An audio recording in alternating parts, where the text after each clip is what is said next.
गुरुजी, मुझे कुछ प्रॉब्लम थे।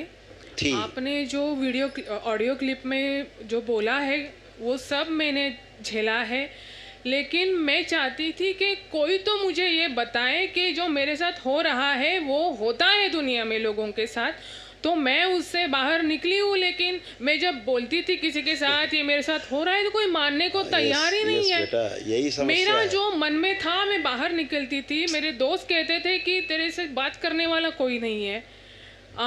तो फिर बेटा। मैं आपकी बहुत खुश हो बेटा। प्रणाम करती हूँ, आपने मेरी समस्या सुलझाई। अब आप एकदम अच्छे हैं बेटा, आपको कोई सिजोफ्रेनिया नहीं है, आपको रोग कभी था भी नहीं। हाँ, ये मेरी 15 साल पहले मेरे फादर गए हैं और मेरे फादर बहुत स्ट्रिक्ट थे। उन्होंने कभी मुझे बाहर नहीं कुछ करने दिया। मैं उन्हीं संस्कारों में जी रही हूँ, लेकिन ये कोई समझ नहीं पा रहा। बिल्कुल बेटा, ऐसा ही था, क्योंकि कहते मुझे नहीं पता कि है, मेरे दोस्त मुझे कहते हैं जी, तो कहते हैं ना, जिसको जब तक स्वयं को कष्ट नहीं होता है वो दूसरे का कष्ट नहीं समझ सकता है ना। तो आप इसी प्रकार से जी रही थी कष्टों में। ये लोग नहीं, कि कोई नहीं समझ सकता, केवल हंसता है, या कहता नाटक कर रहे हैं, है ना, बोलेंगे नाटक कर रहे हैं। अरे वो काम नहीं करना ना, इसीलिए वो पड़े पड़े सोती है और ये करती। वो जिसको कष्ट होता है वो जानता है अपने कष्टों के बारे में। ये जो समस्या है मानसिक बेटा, ये दरबार की कृपा से एक दिन में ही नष्ट होती है। आप जैसे दरबार से जुड़े एक दिन में सब नष्ट हुआ आपका। हैं, अब लग रहा कोई आपको सिजोफ्रेनिया है? नहीं है, कोई भी नकारात्मक शक्ति नहीं बेटा। ये सब स्मृतियाँ होती हैं बाहरी। आप अच्छे से जीना चाहते हो, हर आदमी अच्छे से जीना चाहता है, बाहरी स्मृतियाँ जीने नहीं देती।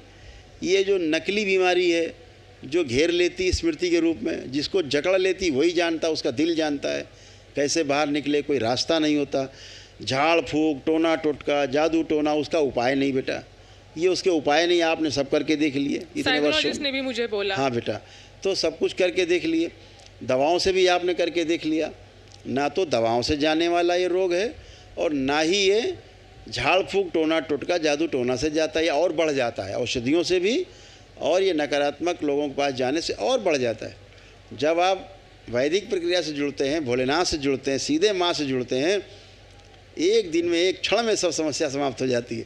जैसे आप बिल्कुल निर्मल होकर खड़े हो। आज आपको पहली बार लग रहा है कि हम हैं, है ना, हमारा वजूद है, हम बिल्कुल हैं, स्वस्थ हैं।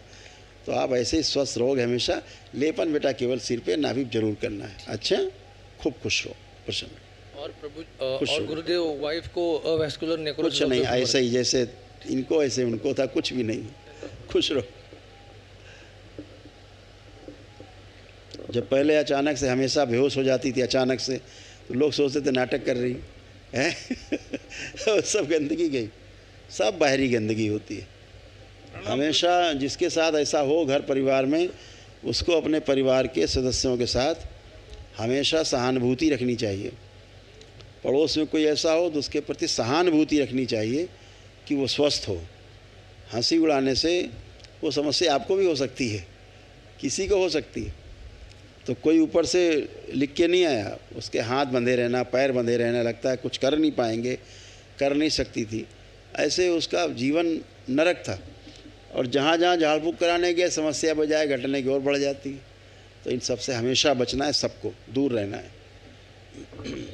दरबार का ऑफिशियल चैनल करौली सरकार ईश्वरीय चिकित्सा विज्ञान केंद्र चैनल को जरूर सब्सक्राइब करें। नमः शिवाय।